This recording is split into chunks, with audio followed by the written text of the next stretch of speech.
insert here another phrase where I establish that I am well aware I am not going to be popular with the SMG4 fanbase for my opinion. With that said, let's get things started.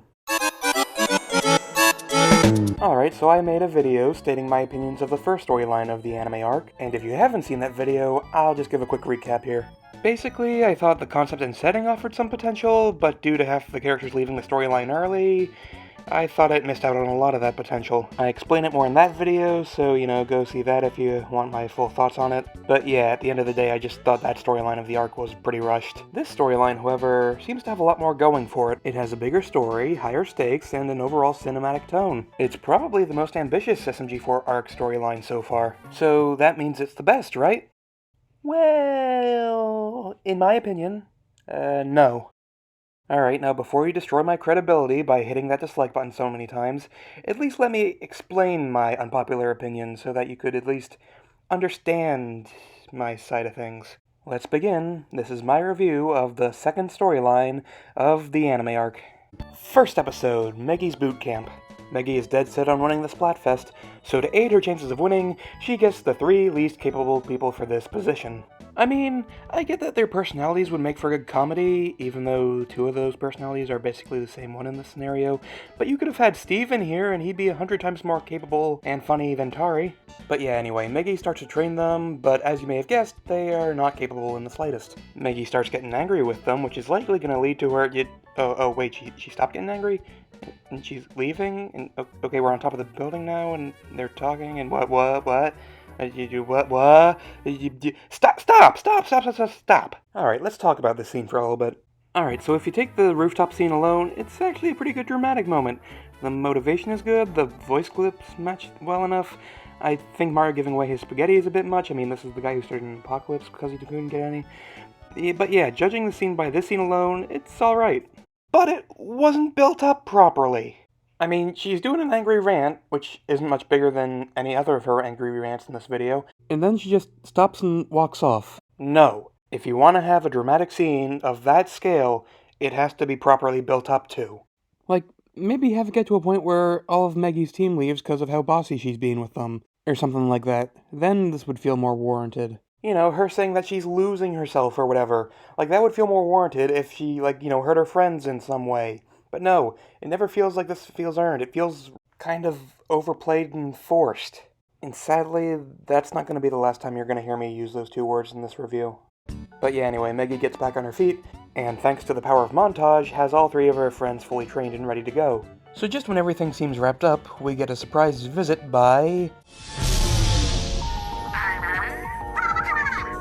Yep, it's Tetsuya again.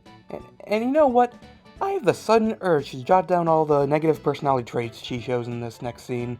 Let's see, she's quite the narcissist, saying how she's totally gonna beat them at the Splatfest. She's quite the verbal bully there, what with calling mean names and all that.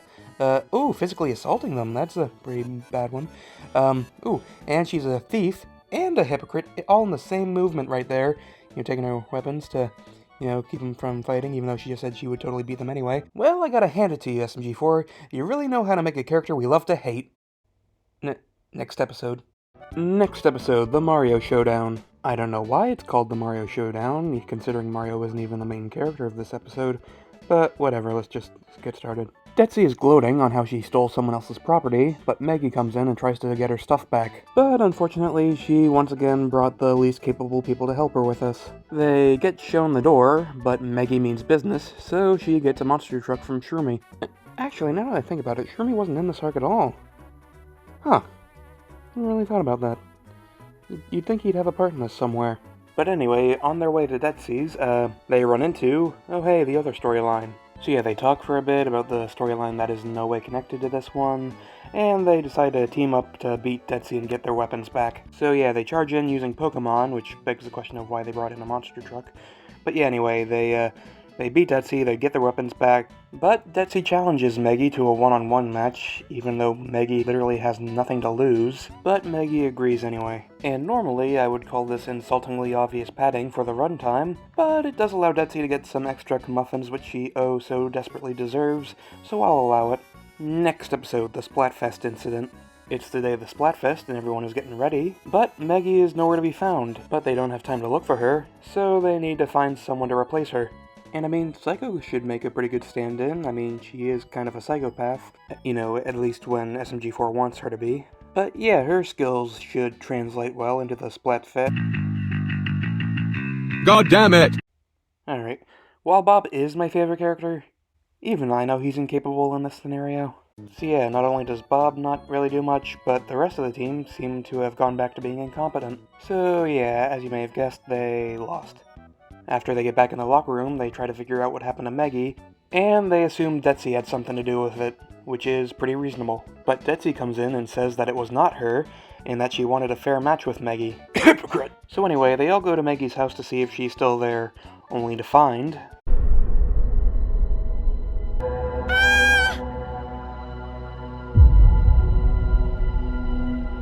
Oh my god. Oh, I knew it! Guys, look, an anime DVD! Wait, could it have been Axel? Huh. That's actually a really good twist villain right there. I mean, it makes sense from a motive standpoint, it makes you go back and think twice about his actions. Yeah, that was a really good twist villain. Good on you, SMG4. Way to go. But yeah, the group is kind of split on whether it was Axel or not, and head off on their separate ways to try and figure out who was behind this. Then we see Maggie locked up somewhere, and the video's over. Next episode, the Inkling disappearances. Inklings are disappearing left and right, making Inkopolis kind of a ghost town.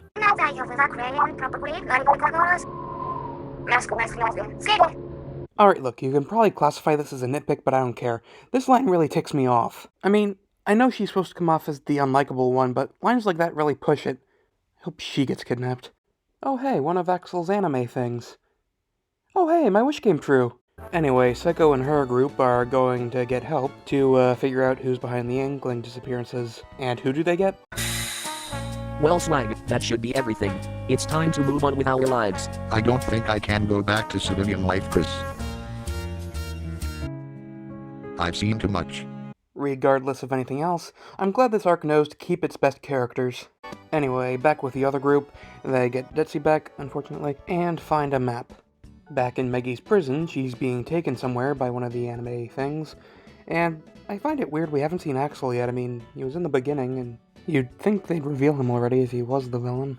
Anyway, back with the gang, they all start to suspect Axel since one of his anime creations was being used in the kidnappings, although Psycho is still not convinced that it's him.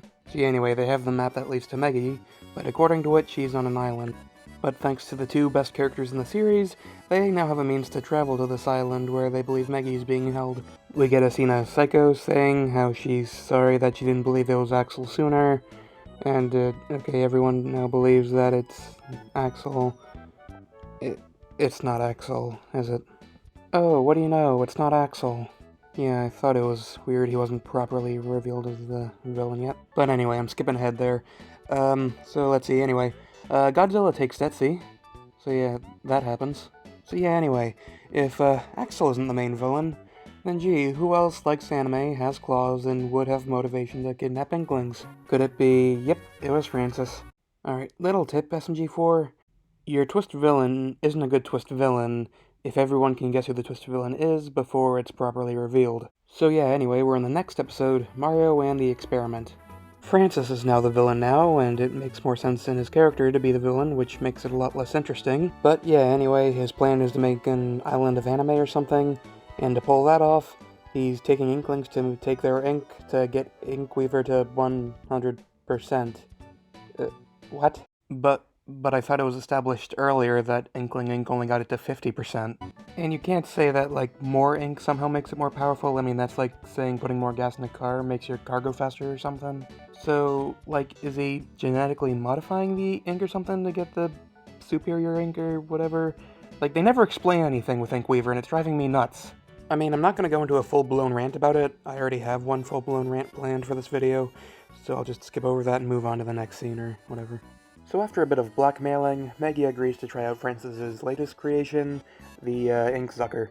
But right when she's about to be zucked, Detsy comes in and saves her from the Zucker. Detsy says some stuff about wanting Maggie alive so that she can humiliate her later. I mean, you know, really doing a good job making her likable there. And this episode ends right where it started, with Maggie getting put in the Ink Zucker. Don't you love it when a plot goes in a circle? I mean, I guess I could bring up the Godzilla fight and all, but that's kind of irrelevant to the plot, and I just really want to save time here, because I got a lot of ranting to do ahead, and we're already like almost 10 minutes into this. And okay, I'm just wasting time saying this. Let's get moving on to the next to final episode, the big one. Next episode, World War Mario. Okay, why is Mario's name shoehorned into like half of these titles? Like, why not call it War on Anime or something? Like, why do you gotta put Mario's name on it? He's not even a main character in this. But anyway, Mario and friends head up to the island, ready to fight, and they now suddenly have an army. I mean, maybe I missed a scene or something, but I don't know. And I will give SMG4 credit. I like how this scene goes. Like, the camera shots are pretty impressive in places. I like the action. I like, all the characters reacting to the fight. I like...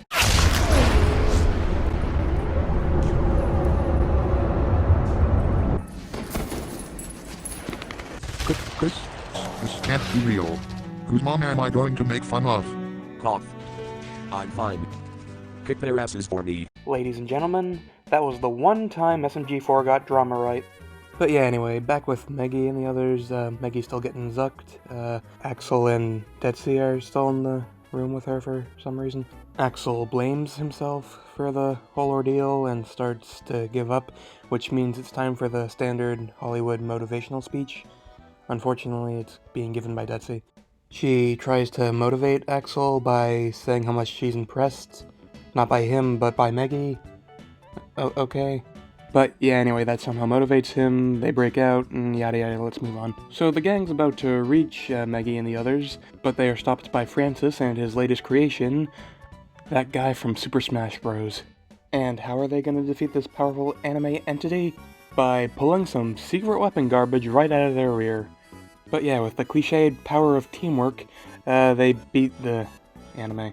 Guys, Francis still has the pen, he can still make anime. You might die. Oh, wait, what am I saying? SMG4 characters can't die. What?